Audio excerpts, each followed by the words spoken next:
Do you feel stuck, maybe a little bit inside of your head, almost like you keep getting in your own way, but you can't seem to get out of the rut? It might not be you. It might be your limiting beliefs that are operating in your subconscious and outside of your awareness. These limiting beliefs could be holding you back without you even knowing it. In this video, we're going to talk about how to start spotting these limiting beliefs and how to start crushing and removing them. But first, it's important to understand exactly what limiting beliefs are and where they come from. Limiting beliefs are beliefs that we adopted at one point in our life that do not serve us, that limit us, and that are not actually true. These limiting beliefs can come from family, such as, for example, if your parents or your siblings or maybe an uncle or a cousin said something one time, or a collection of these people treated you in a certain way that made you believe that you weren't capable of doing certain things. It can also come from school, such as with teachers and coaches. It can be social, such as your own friends, or it can come from the culture and the media, telling you the stereotypes and the expectations of what someone like you is expected and supposed to be, and what someone like you is expected and supposed to not be. Now, because these limiting beliefs work in our subconscious, they are often outside of our awareness. And because they are often outside of our awareness, sometimes they are hard to spot. Here are 6 action steps that you can take to start spotting them. The first way that you can spot limiting beliefs is to pay close attention and identify negative self-talk the moment that it comes up. The reason I say the moment that it comes up is because negative self-talk is very, very tricky. It will come up like that at a moment's notice, but just a few seconds later, even a few milliseconds later, it will go into your subconscious mind and outside of your awareness. Your mind will oftentimes do this to protect yourself and protect your ego from these negative self-talk messages that your brain gives you. However, that obviously doesn't help you because once it's in your subconscious mind, it's a limiting belief that operates outside of your awareness. And just because you are not aware of it doesn't mean that it's not affecting you and your life. So it's important to understand that this negative self-talk can not only be subtle, but can come and go very fast. So we must pay close attention on a moment-to-moment basis to make sure that we are able to identify this negative self-talk and these negative messages the moment that they come up. Another way to spot limiting beliefs is to examine your excuses. Every time we give ourselves an excuse, it is either a legitimate excuse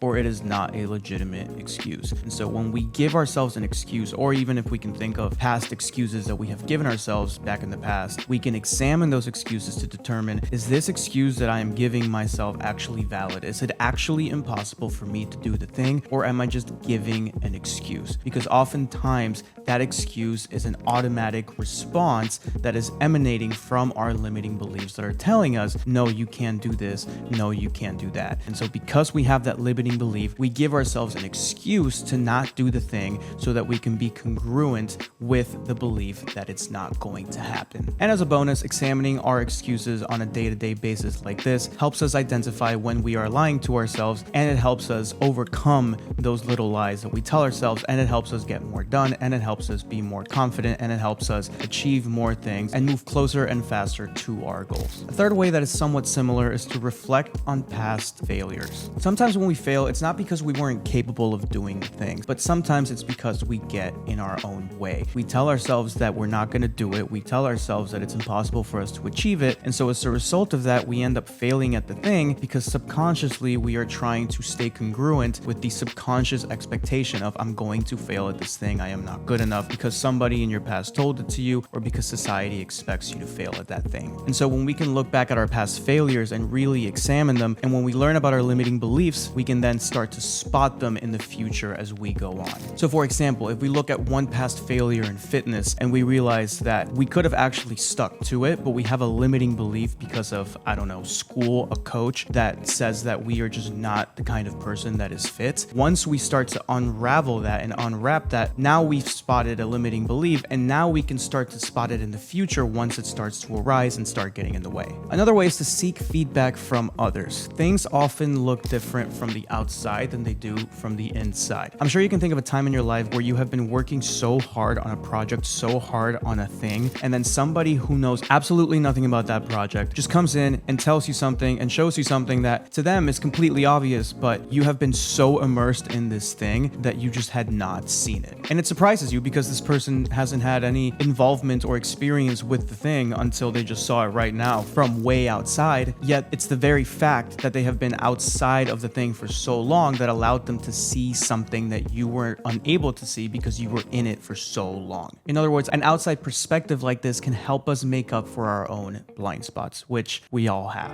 A fifth way to spot your limiting beliefs is to analyze your goals and your desires. Look at the different areas of your life and look at how you treat different areas of your life differently. So for example, maybe in your career or your business and in your relationships, you are completely comfortable and you feel good in that arena. But when it comes to your fitness, you may feel like you don't really have a lot of goals in that area of your life, at least not in the way that you would in, say, your career or your business. And you wonder why, because you acknowledge that your fitness and your health matter to you. And so if that's an area that you're holding back, it could be due to a limiting belief that you have related to fitness. And similarly, the sixth way is to pay attention to your emotions. Piggybacking off of what I was just saying, are there certain areas of your life where fear comes up more often and more strongly than others? If so, it might be worth it to look into that and try to figure out why, and if there's a limiting belief or a collection of limiting beliefs within that area of your life that is holding you back. Now that we have some ways to spot our limiting beliefs, here are 5 ways to start overcoming them. The best way that I have found to overcome and remove altogether limiting beliefs is to find proof opposite of that limiting belief. In other words, find proof for why your limiting beliefs are false. The more proof and the stronger the proof that you have for why your limiting beliefs are false, the more strongly and the more quickly your limiting beliefs will fall, because the legs of the limiting beliefs will start getting chopped away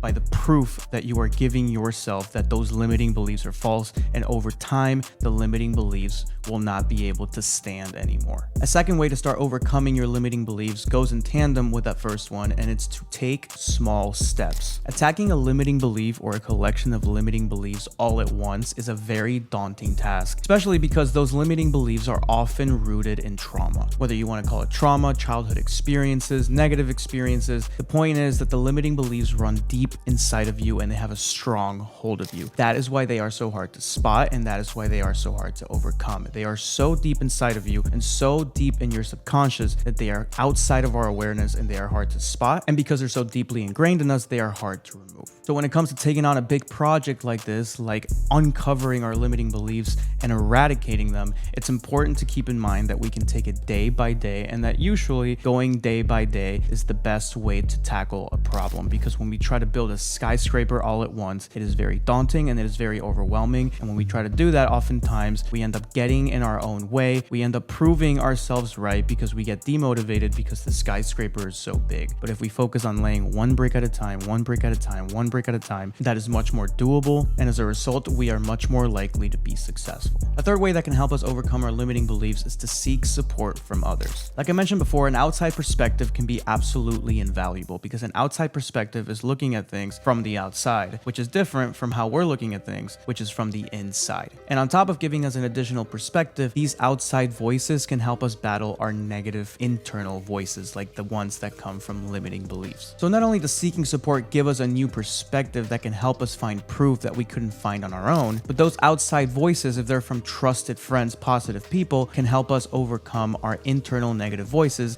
that come with negative beliefs. A fourth way, and one of my favorite ways, is to purposefully expand your comfort zone. I love that quote that goes something like, if it makes you scared and excited at the same time, you have to do that thing, because I find it to be so true. Because if it makes me excited, that means that it is something that I want to do. And if it makes me scared, then that means that that is something that is going to grow me as a person. So if I have the opportunity to do something that I want to do that excites me while at the same time growing as a person, I mean, that's the best that life has to offer right there. And so when we purposefully seek to expand our comfort zones like that, we challenge our limiting beliefs, we push back against them, and as we push back against them, they lose power, they lose strength, and we start to remove them that way. We start to extinguish them. And the last way is to visualize success. Studies have shown that our emotional brains respond the same to an imaginary event as it does to a real event. So when we visualize success and we visualize ourselves being successful and we visualize ourselves achieving our goals and we visualize ourselves creating and manifesting into reality the vision that we have for our lives, our emotional brain will respond to that as if that thing was actually happening. And so as a result of that, our emotional brain has proof that it is possible. The more often you do this, the more proof your emotional brain will have. And at the end of the day, humans are very emotional creatures. We like to think we're logical, but as the old marketing saying goes, people don't buy for logical reasons. Rather, they buy for emotional reasons, and then they justify their emotional buying decisions with logic. All that to say that emotion is very, very important in human life, especially when it comes to changing our lives for the better. Like I said before, giving yourself proof that your limiting beliefs are false is the best way to overcome your limiting beliefs. And the more proof you get and the stronger the proof you get, the better. And by visualizing success, we are implanting emotional proof in our brain. And that emotional part of our brain is much more important than a lot of us want to think. There's also technically a sixth way that we can start overcoming our negative beliefs, and it is to make the #1 mindset shift for personal growth, which I made a video about right here that is literally called exactly that. So if you want to check that out, click the link right there. And as always, if you enjoy this content and would like to see more of it, feel free to go into the description and sign up for my weekly email newsletter where I send you content like this every week, every Monday via email to get you started for the week. Other than that, I'll see you in the next video.